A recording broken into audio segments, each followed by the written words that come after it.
Let's bring our senior political correspondent for CTV News Channel, Michael Couteur, on this. So, Mike, today we've got CSIS that's there. We've just showing that shot there. Bill Blair is also expected to speak today. What are you keeping a close eye on? This is another, I mean, it's been very interesting week after week, but it really comes down to this week now.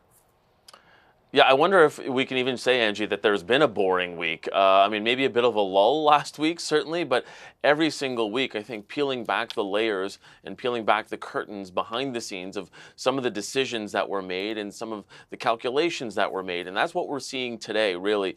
The head of CSIS, the deputy head of CSIS as well, talking there, as well as the person who runs ITAC, which is essentially the terrorism assessment group within the government that really sort of was looking at the convoy. And what is interesting here is how they are constantly assessing these threats, and not necessarily how it was directly in the convoy, but people that began to associate themselves with the convoy. We're seeing a number of briefings and briefing notes that have been presented to cabinet and been presented to some of the ministers, and talking about all along the way that they were monitoring here and that they were seeing and what they were seeing. And interesting to note here, the reason that this is very key is because in invoking the Emergencies Act, the Trudeau government basically cited Section 2C of the CSIS Act, which essentially says that there would have been a serious risk of political violence.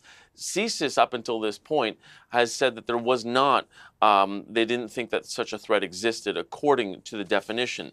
Still, though, obviously they were engaged in it, and what we were seeing, that part of it, what they were looking at, Angie, was this IMVE, as it's called, or ideologically motivated violent extremism. And they were noticing people that they were already watching in that space that were potentially attaching themselves to the convoy. And that is what was key here. A couple of the different assessments that they were looking at, one on January 27th, there was a report to the public safety minister. They already had awareness of some of these people in this IMVE space that were attaching themselves to the convoy. Have a listen to how this was described by David Vigneault. He's the director of CSIS. What I think is very important to remember, as in this event and other events of the sort that we've seen in the U.S. and other democracies, is that there could be a very quick turn of events. You know, there could be very quick radicalization or shift in the dynamic of these. So at that point, we did not see. So the 27th, when the report was written, we were not seeing any tangible plot of violence. But that's not to say that there was no risk. And that's why, Angie, they said they were monitoring it on a daily basis and making sure that they were giving regular briefings and making sure that they continued to watch that space because of how quickly it could turn. Yeah, indeed, sort of that day by day. How do you think, Mike, Canadians are going to perceive all of this? You were there on the ground as we were covering the convoy in the heart of it. A great deal of division on both sides. With all that we've heard over the last few weeks and now leading up to this week, from your perspective, how do you think Canadians are going to perceive what they've been listening to, what they're well, likely it could be that people will just basically confirm what they felt based on what they're hearing here. In other words, so far what we've seen, Angie, throughout the course of the last couple of weeks is, police officers and police forces that were perhaps lacking communication and disarray.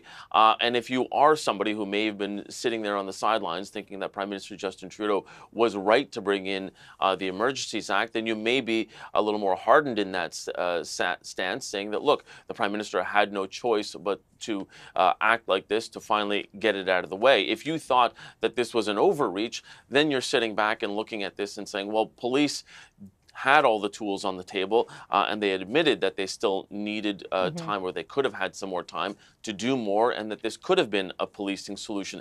So I think what will really be interesting in the framing going forward here, Angie, is how the ministers will try and shape this and shape their decisions and give the reason behind their decisions.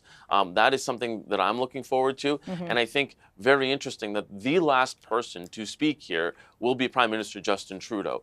And you'd have to think that there will be very little daylight in terms of the communication strategy and in terms of the actual lines that we'll be hearing between the ministers and the Prime Minister, because they were likely all on the same page behind the Yep. scenes when it came to trying to clear this here in Ottawa. And it'll be interesting to see if there is any little deviation there, Angie. Expecting a very consistent narrative, Mike, but as you point out, little nuggets there we might be able to capture, and we'll see where we get. Okay, our senior political correspondent for CTV News Channel, Michael Couteur, thank you so much for this, Mike.